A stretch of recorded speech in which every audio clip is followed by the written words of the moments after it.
Their mother was gone, stolen by the unforgiving cold. But that wasn't enough.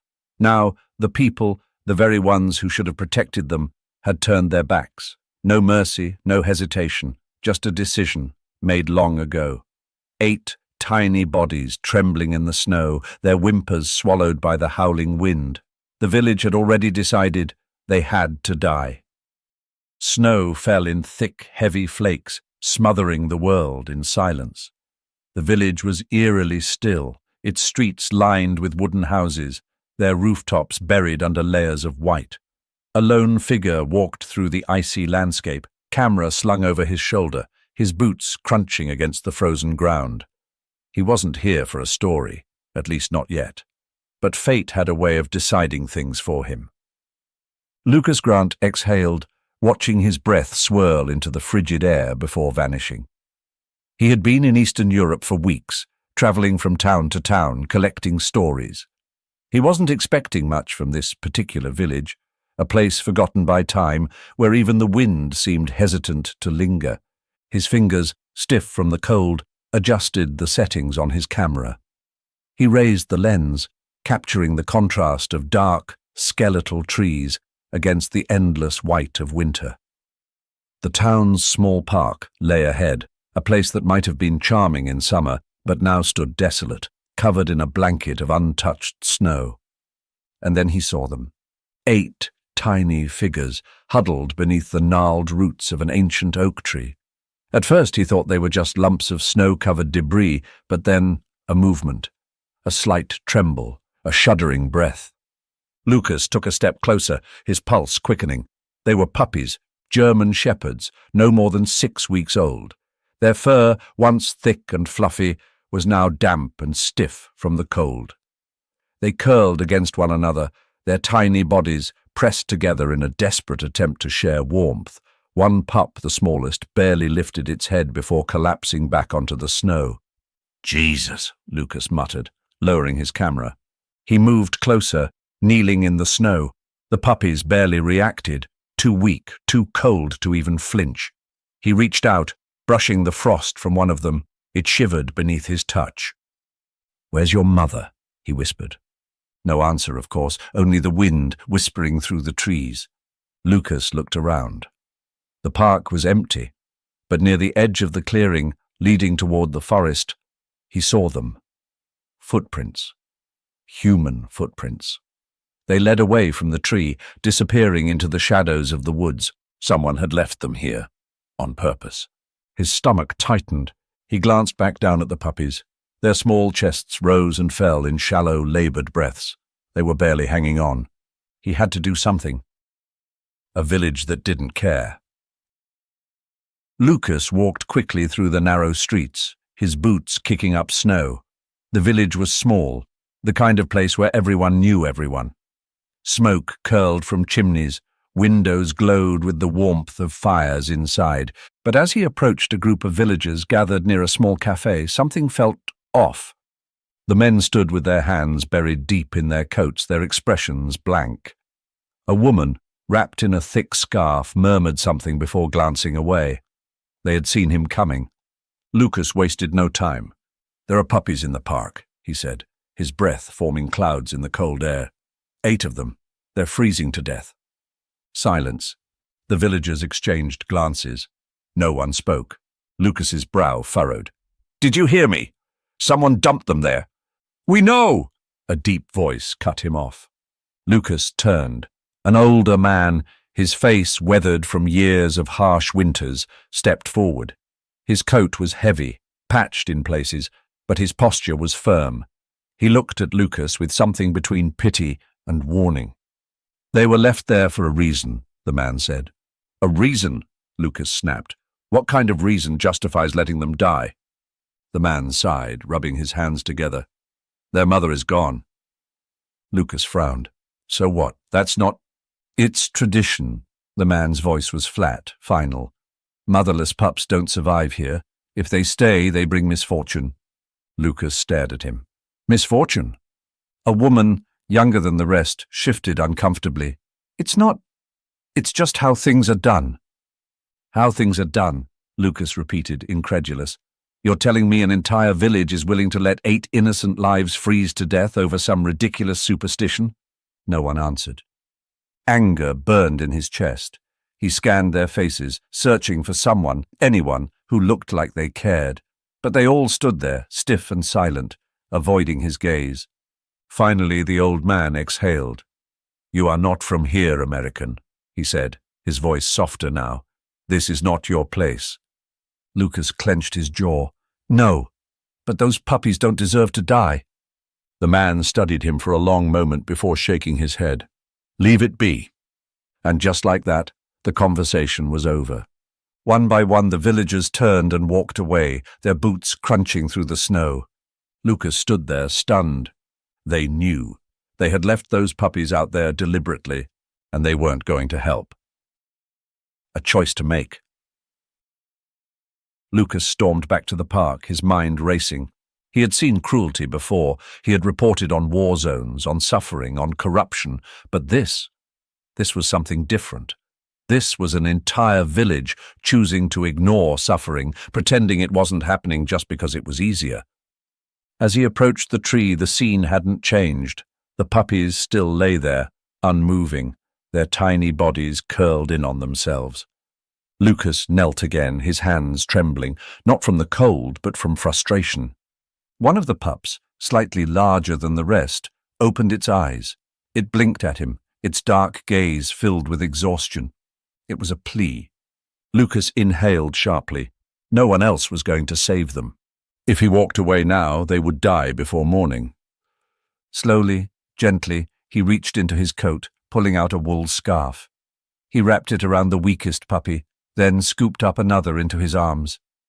Tiny bodies shuddered against him, too weak to resist. He would need shelter, food, something to keep them warm. And he knew exactly where to go.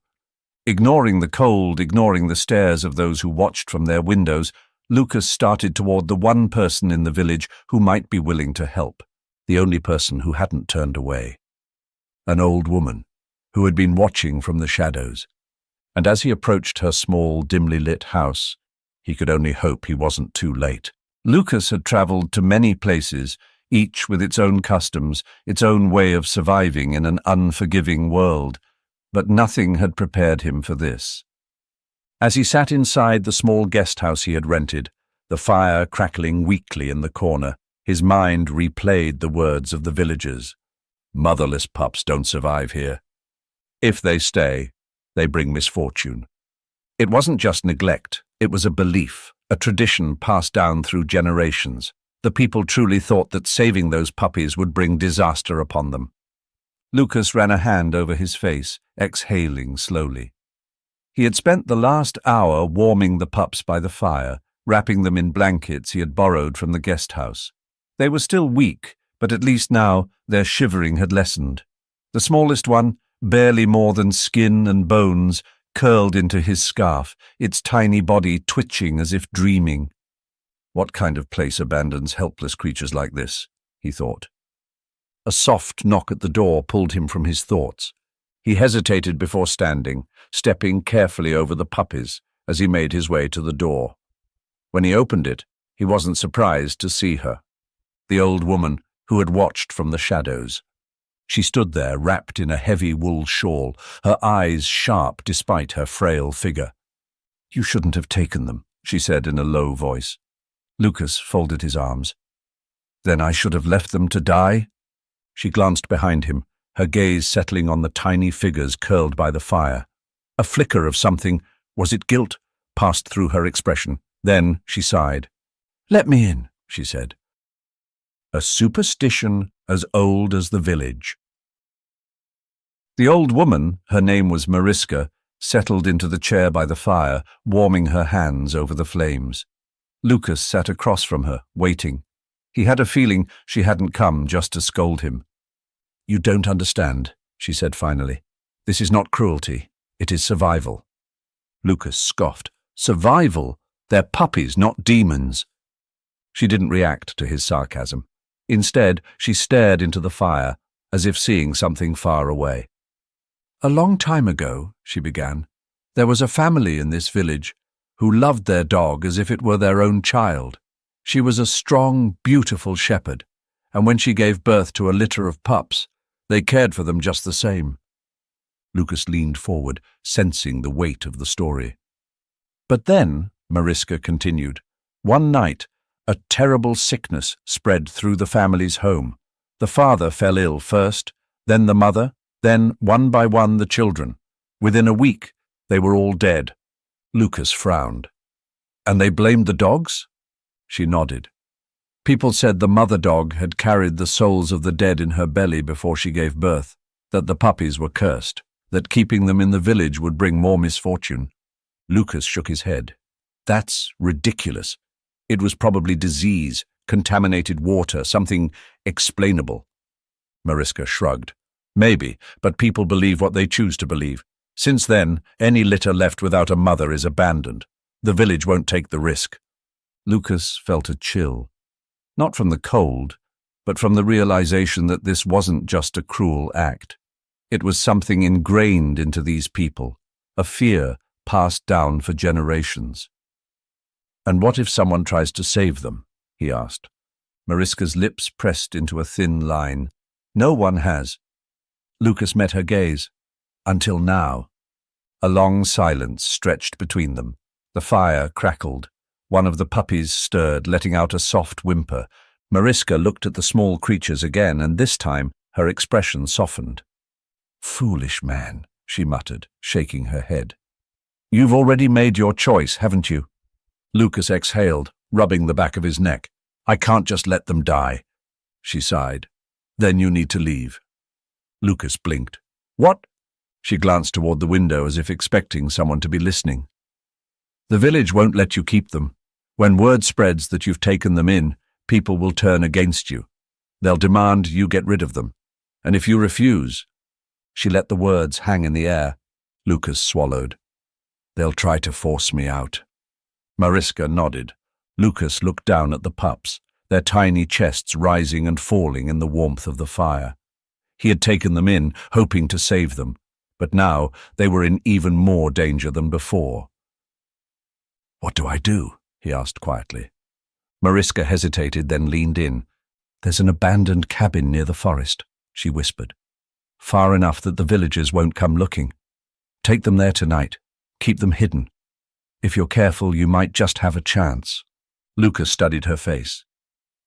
Why are you helping me? A ghost of a smile flickered across her lips. Because once, a long time ago, I did not help. She stood, pulling her shawl tightly around her shoulders. Leave before sunrise, she said, or they will come for you. And with that, she was gone. No safe place. Lucas sat in silence long after she left, the weight of her words pressing on him. He had only been in this village for a day, and already he had become an enemy. He looked at the puppies, still huddled together, oblivious to the danger surrounding them. You have no idea how much trouble you've caused me, do you? He murmured. The smallest one twitched its nose in its sleep. Lucas sighed. There was no turning back now. He needed to move, and fast. Because by morning this village wouldn't just want the puppies gone. They would want him gone too. The wind howled like a living beast, tearing through the village with a force that rattled wooden shutters and sent loose snow spiraling into the darkness. The sky, once a dull grey, had turned into a furious swirl of white, erasing the world beyond a few feet ahead. Lucas pulled his coat tighter around him, his breath coming in short, rapid clouds. The puppies, 8 fragile lives wrapped in layers of blankets inside a tattered satchel, barely moved. They had stopped whimpering hours ago. That terrified him. He had planned to leave before dawn, but the storm had other plans. With every passing hour, the cold deepened, biting through even the thickest wool. The fire in his room at the guest house had long since burned down to embers, and the warmth was fading fast. He needed to move. He cast a glance at the door, listening. No footsteps, not yet. But he knew it was only a matter of time before the villagers came knocking, or worse. The storm tightens its grip. Lucas stepped out into the night, his boots crunching into the thick snow that had piled up against the doorway. The wind cut across his face like shards of glass. He could barely see the road ahead, but he knew where he was going. The abandoned cabin Mariska had spoken of was beyond the edge of the village, nestled somewhere in the forest. If he could just make it there, he could ride out the storm. But first, he had to get through this. The puppies barely stirred as he adjusted the satchel, holding them closer to his chest. Their small bodies radiated almost no warmth. "Stay with me," he murmured, though he wasn't sure if they could hear him anymore. Step by step, he trudged through the knee-deep snow, his muscles straining against the resistance. The village lay silent behind him, the houses like dark shapes buried beneath the storm. No one would be out in this weather, no one except him. And then, suddenly, a shadow moved ahead. Lucas froze. Through the swirling snow he could just make out figures standing at the crossroads. Waiting. Warnings in the dark. "Turn back, American." The voice was muffled by the wind, but the warning was clear. Lucas's grip on the satchel tightened. He could make out 3 men, their coats whipping around them, their faces hidden beneath scarves and heavy hoods. One held a lantern, its flickering glow barely cutting through the storm. "What are you doing out here?" Lucas shouted over the wind. "You don't belong here," another man said. His voice was calm, but there was something unsettling in it. "You don't understand what you're doing." Lucas set his jaw. "I'm taking them somewhere safe." The first man shook his head. "There is no safe place. Not for them. Not for you." Lucas could feel the weight of their stares. Cold, unwavering. "You don't really believe this nonsense, do you?" he challenged. "That these puppies are cursed?" Silence. Then the second man took a slow step forward. "It's not about what we believe. It's about what happens when people don't listen." Lucas clenched his fists. "I don't believe in curses." The third man, who had remained silent, finally spoke. His voice was barely above a whisper. "Then why are they dying?" Lucas's breath caught. He looked down at the satchel. One of the puppies, one he had been sure was still breathing minutes ago, was completely still. Too still. "No," he muttered, kneeling into the snow. His fingers, numb from the cold, fumbled to unwrap the bundle of fabric. The puppy's fur was covered in frost. Its body was limp, unmoving. Lucas pressed his hand against its tiny chest. No heartbeat. The line between fear and reality. For the first time since this nightmare began, doubt clawed its way into Lucas's mind. The storm raged. The men stood motionless, and in his arms, one life had already been lost. He had done everything he could. He had kept them warm. He had carried them. He had refused to leave them behind. And yet, one of them had still died. His grip on the small body tightened. "You see now," the man with the lantern said. "It's already begun." Lucas snapped his head up, anger flashing in his eyes. "You think this means something? That this is proof?" The men didn't answer. They didn't need to. Lucas could hear the unspoken words in the storm around them. "This is why we leave them. This is why we don't interfere." He felt something inside him crack. "No," he whispered, standing abruptly, holding the satchel close. "No, you're wrong." Without another word, he turned and pushed forward into the storm, leaving the men behind. They didn't stop him, and they didn't have to, because deep in his chest, where logic and reason lived, something else had begun to stir. What if I really am too late? Hanging by a thread. By the time Lucas reached the forest's edge, he could barely feel his own limbs. His vision blurred at the edges, and the weight in his arms felt impossibly heavy. "Keep moving." The trees loomed overhead, their bare branches rattling like bones. The wind had lessened, but the cold was worse here, silent and suffocating. His boots slipped on the ice-covered path, and he nearly went down. The satchel jolted in his arms, and the puppies inside let out weak, pitiful cries. Still alive, still fighting. He didn't know how much farther the cabin was, but he had no choice. His body screamed for rest, but stopping meant death. A tree branch cracked nearby. Lucas ignored it. He wasn't afraid of the dark.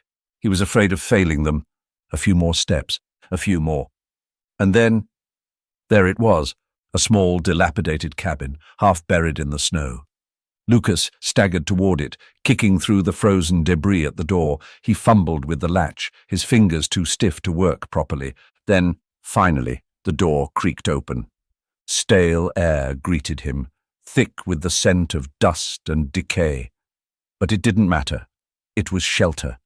He stumbled inside, kicking the door shut behind him, and collapsed to his knees. The puppies.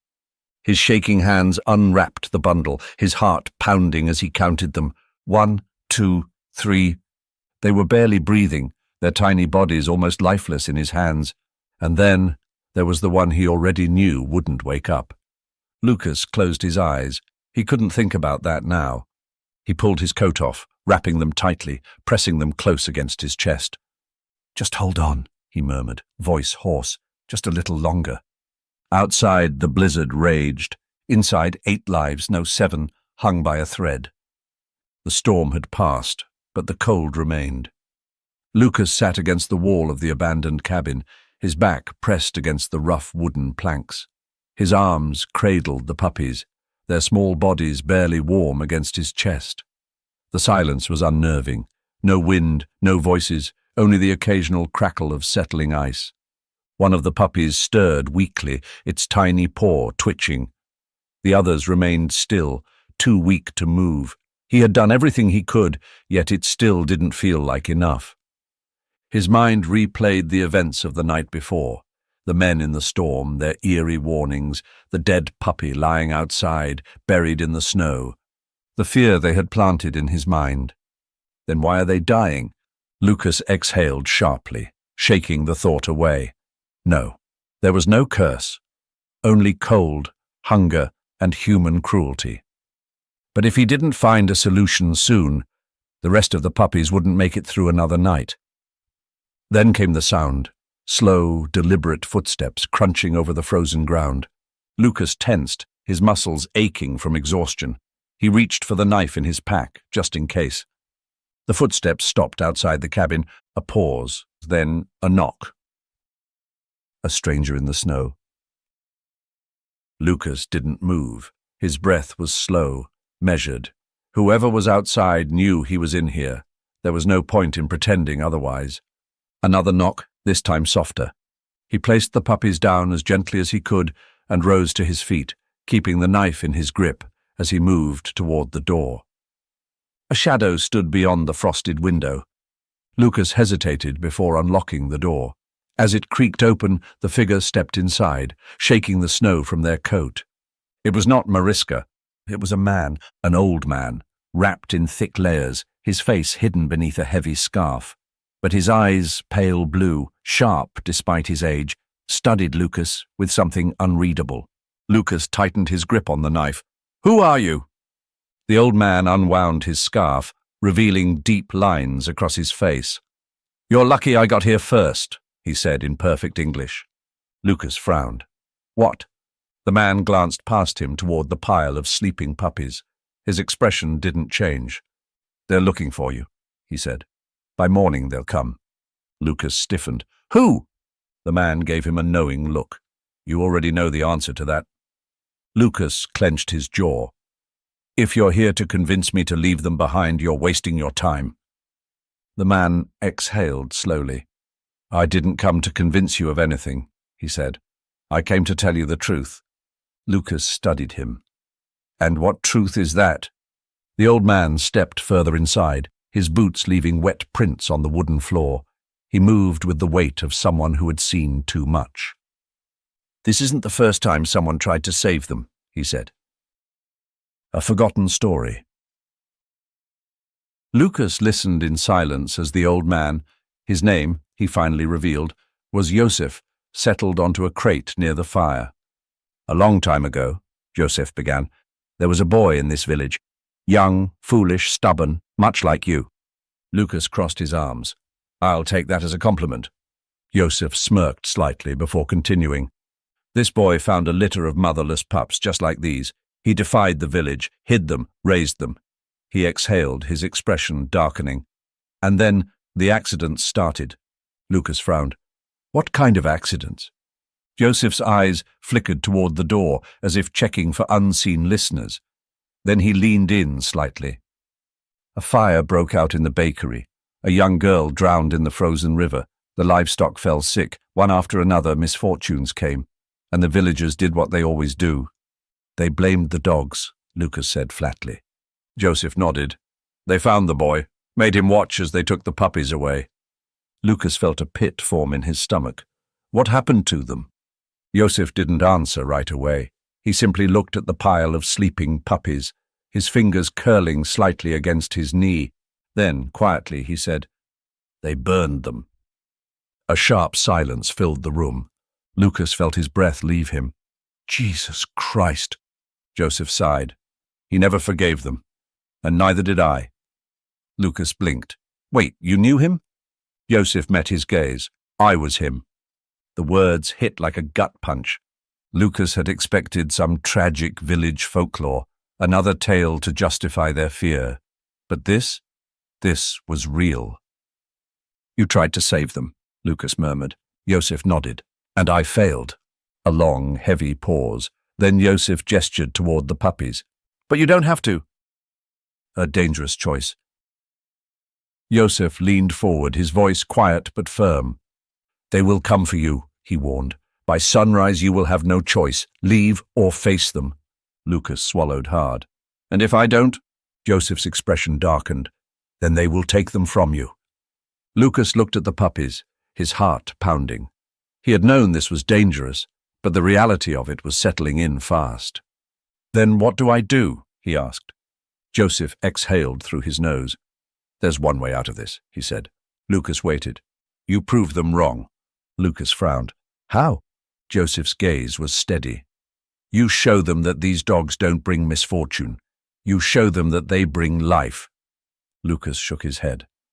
"I don't have time to change their minds. They've believed this for centuries." Joseph's eyes gleamed.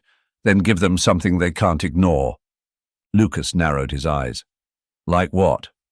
A slow smile tugged at Joseph's lips. "Tell me, American," he said. "Have you ever trained a rescue dog?" The only way out. The cabin was silent except for the soft breathing of the sleeping pups. Lucas stared at Joseph, realization dawning in his mind.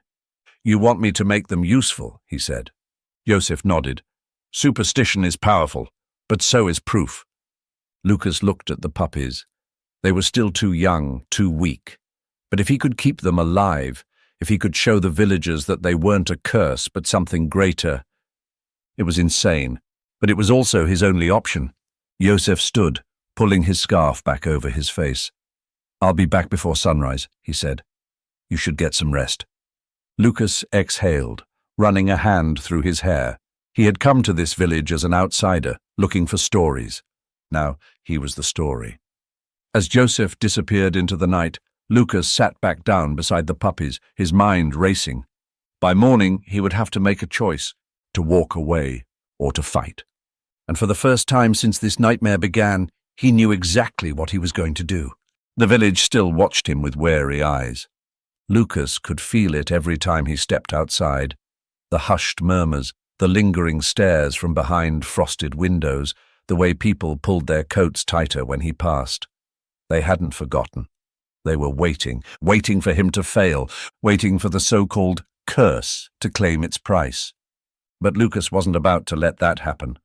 The puppies, barely strong enough to stand a few days ago, were improving.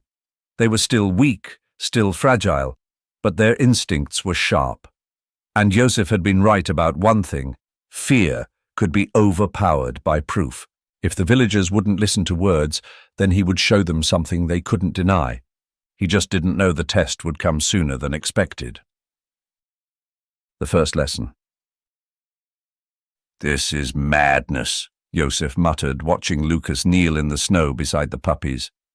Lucas smirked. "You keep saying that, but you haven't stopped helping me." Joseph grumbled something under his breath, but said nothing more. He adjusted his coat against the biting wind, his sharp eyes scanning the empty clearing just outside the village. "All right," Lucas exhaled, rubbing his hands together for warmth. "Let's see if this works."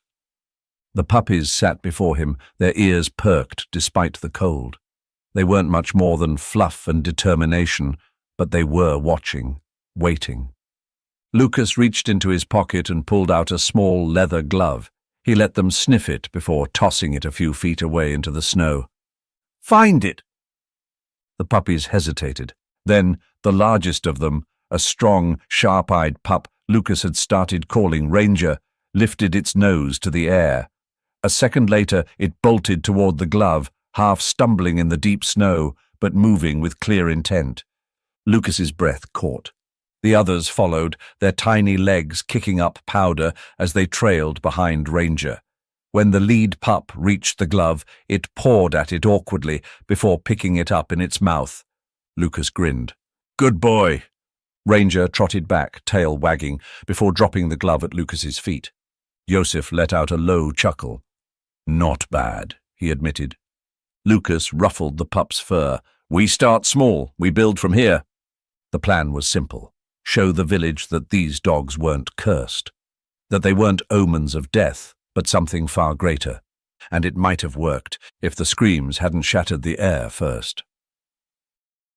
A child lost in the storm. Lucas and Joseph snapped their heads toward the sound. It was distant but urgent, voices shouting, calling a name. A group of villagers had gathered at the edge of the forest, some clutching lanterns, others pacing anxiously. Lucas was already moving. As he approached, a woman turned to him, her face pale with panic. "My son, he's gone. He ran into the woods before the storm picked up, and now we—" Her voice broke. Lucas looked past her. The snow was falling heavier again, the wind picking up. If the boy was out there alone, he wouldn't last long. "We need to search," one of the men said, gripping a lantern. "We've been calling his name, but there's no sign of him." Lucas didn't hesitate. "I have an idea." The villagers stared at him. One of them scoffed. "This is not the time for your foolishness, American." Lucas ignored him, already kneeling beside the puppies. He grabbed the glove from before and held it in front of Ranger. "Find him," he whispered. The pup sniffed, his wet nose twitching. He let out a tiny bark before bounding toward the forest. The other puppies followed. The villagers gasped.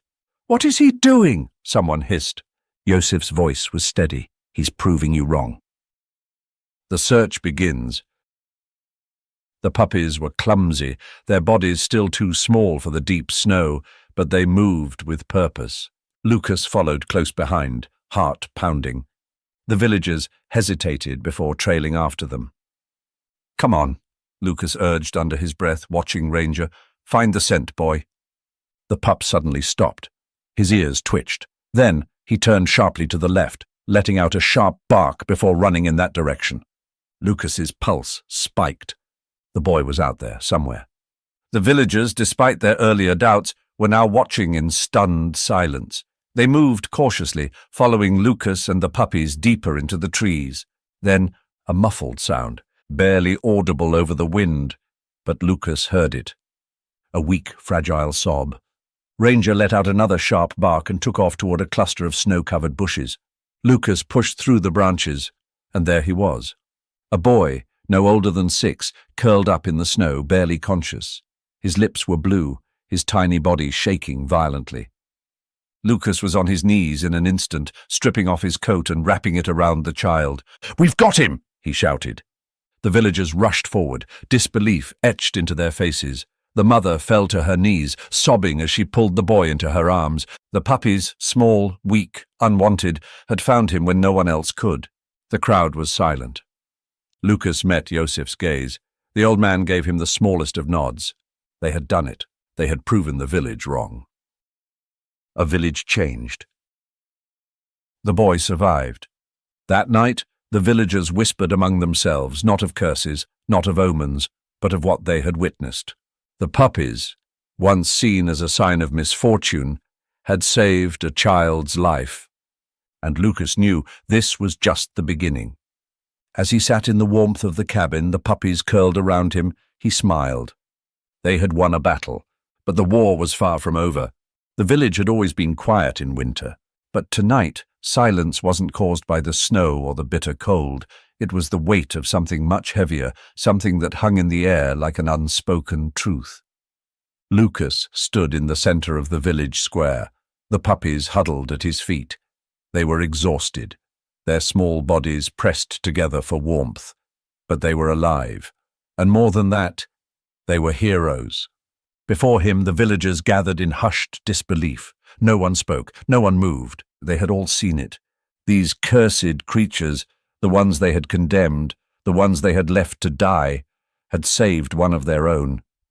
A child had nearly been lost to the storm, but these dogs, the very same ones they feared, had found him when no one else could. And now, the man who had declared them a curse, the man who had demanded their deaths, stood frozen in place, because the boy they had saved was his grandson. The weight of a lifetime. The old man, known to the village as Anton Petrov, had spent his entire life upholding tradition. It was Anton who had ensured that the rules were followed. Anton who had been the first to turn his back when motherless puppies were left in the snow. Anton who had taught the younger generation that keeping them meant inviting disaster. He had believed it, lived by it, and now, standing before the very creatures he had condemned, he found himself staring into their eyes. They did not look like omens of misfortune. They looked tired, small, harmless. And one of them, the strongest, the leader of the pack, lifted its head and met his gaze. The weight in Anton's chest grew unbearable. He opened his mouth, but no words came. A village divided. Murmurs broke the silence. "Does this mean the curse is broken?" someone whispered. "Or maybe there was never a curse at all," another voice murmured. Anton flinched. All these years, had he been wrong? He turned toward his grandson. The boy was wrapped in thick blankets, safe in his mother's arms, his face still pale but no longer blue. His tiny hands gripped at the fabric, his eyes half-lidded with exhaustion. But then, slowly, he lifted his gaze and smiled at the dogs, the same dogs Anton had sworn were evil. Anton took a shaky breath, feeling the weight of decades pressing down on his shoulders. He had spent his life fearing them, but here they were. They had saved the only thing in this world that truly mattered to him. A cold wind howled through the village, cutting across the gathering crowd. Anton dropped to his knees. For the first time in his life, he had nothing to say. Lucas steps forward. Lucas had watched the scene unfold in silence. He hadn't said a word since they had arrived back in the village. He hadn't needed to. The truth was in front of them. Now, as the murmurs continued, he finally stepped forward. "This has to stop," he said, his voice calm but firm. The villagers turned to him. "You've let fear rule your lives for generations," Lucas continued, looking directly at Anton. "But these dogs didn't bring misfortune. They brought hope. They saved a child's life." He gestured toward the pups. "They can save more if you let them." Another silence. Then, "He's right." The voice was quiet but steady. Lucas turned in surprise. It was Joseph. The old man who had once lost his own battle to save the cursed puppies of his time stepped forward. "I believed the same things you did," Joseph said, looking at Anton, "and I was wrong." Anton flinched but said nothing. Joseph inhaled deeply, then turned toward the villagers. "No more," he said. "This tradition dies here." A decision that would change everything. All eyes turned to Anton. His entire life had been built on these beliefs. His father had passed them down, his grandfather before that, and now he had to make a choice. He looked at his grandson, then at the puppies, then at Lucas. A long, tense pause stretched between them. Finally, Anton spoke. "Keep them," he said hoarsely. "Train them. Let them be useful." It wasn't an apology, but it was the closest thing they were going to get. Lucas exhaled. It wasn't perfect, but it was a start. A new future. By morning, everything had changed. The puppies were no longer outcasts. They were no longer waiting for death. They had been given a chance. And Lucas knew this was just the beginning, and because superstition was powerful, but the truth was stronger. The village was no longer silent in the way it had been before. For the first time in generations, people spoke of the puppies without whispers of fear. They no longer averted their eyes when passing Lucas or Joseph. Children, once warned to stay away, now watched with curiosity as the small German shepherds tumbled through the snow, no longer confined to the shadows of death, but stepping into the light of life. Change had come. Slowly, uneasily, but it had come, and Lucas knew his time here was ending. Finding homes, finding purpose. One by one, the puppies found homes. It wasn't easy at first. Many villagers were still hesitant, but Joseph, who had spent so long carrying the weight of his past failure, became their quiet advocate. These are no longer cursed creatures, he would say. They are gifts, protectors. Lucas saw it too. The strongest of the litter, Ranger, was given to the village's woodcutter, a man who spent long nights alone in the forests. Another, a gentle pup with softer eyes, was taken in by a widow who had lost her husband in the last brutal winter. Each found a place, each proved their worth, until only one remained. The one he couldn't leave behind. Lucas had told himself he wouldn't get attached, that his role was to save them, not to keep them. But as he stood at the village's edge, bags packed, ready to go, one small pup refused to let him leave alone. It sat at his feet, its ears too big for its head, eyes filled with unwavering trust, the runt of the litter, the weakest, the one who had almost never made it.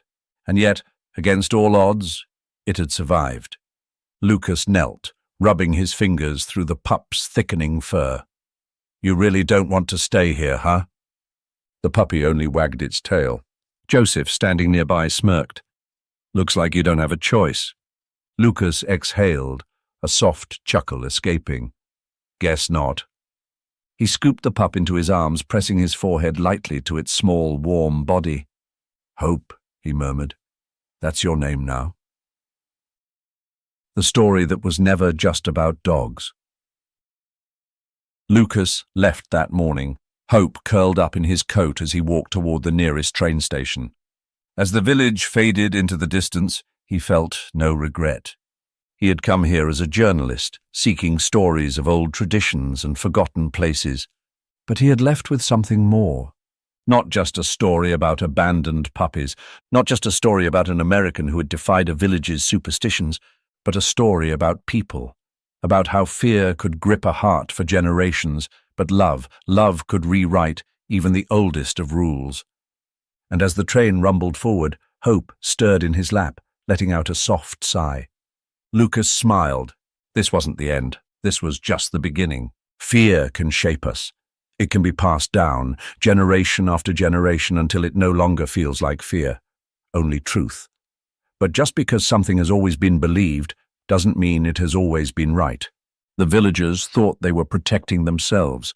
They thought leaving the motherless puppies to die was the only way to avoid misfortune. But in the end, what they feared most became their salvation. What they once called a curse was actually a blessing. Lucas didn't just save 8 tiny lives, he changed the fate of an entire village. He showed them that love is greater than fear, that compassion is stronger than tradition, and that God's miracles often come in the most unexpected forms. Because sometimes what the world throws away is exactly what God chooses to use. Now, it's your turn. Have you ever witnessed kindness that changed someone's life? Have you ever seen love overcome fear? Share your thoughts in the comments below. Tell us about the moments that restored your faith in goodness, in hope, in God's endless grace. And remember, miracles aren't always grand gestures. Sometimes they come in small, shivering bodies, left alone in the snow. May God bless you, and may you always find the courage to choose kindness, even when the world tells you otherwise.